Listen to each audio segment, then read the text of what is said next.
What's up, everyone? I'm Alicia. Nice to meet you. If you're new here, welcome to the channel, and if you're returning, I'm so glad you're back. Today we're diving into something that a lot of us struggle with, and that's negative self-talk. It can really hold us back from practicing self-love and growing in our mental health. But fortunately, I've got some tips that can help you break free and cultivate a positive mindset. Let's get into it. So here's the first step. Recognize the negative thoughts, and the key here is awareness. Start paying attention to your inner dialogue, and when you notice yourself saying something negative, write it down or say it out loud. Sometimes just hearing it out loud or seeing it written on a piece of paper can help you realize how untrue the thought actually is. And ask yourself, would I say this to a friend? I bet you wouldn't, so why would you say it to yourself? Once you've recognized the negative thought, step 2 is to challenge it. Ask yourself, is this thought based on facts, or is it just fears and insecurities talking? A good way to challenge it is to look for evidence and clues that disproves the negative thought. For example, if you think to yourself, I am terrible at everything, try to challenge it by coming up with different things that you might have done well, even if it's something small. Then you have proof that your thought isn't true and you're not terrible at everything. Step 3 is one of my favorites. Replace negative thoughts with positive affirmations.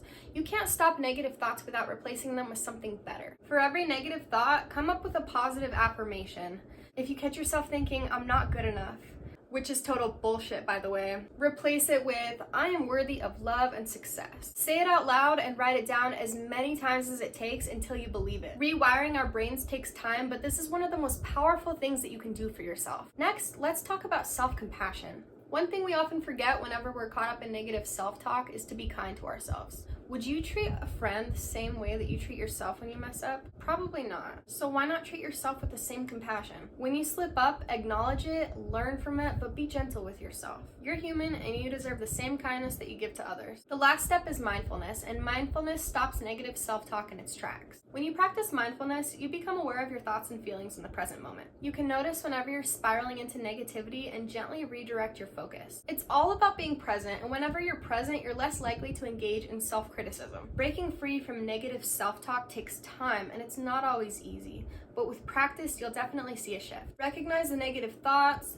challenge them, replace them with affirmations, practice self-compassion and mindfulness. You are so worthy of love, success, and happiness, and the way that you talk to yourself really matters. So let's start with treating ourselves with the kindness and respect that we deserve. If you found this video helpful, don't forget to like, comment, and subscribe for future content on self-love and mental health. Also, let me know in the comments what negative self-talk you've been working on.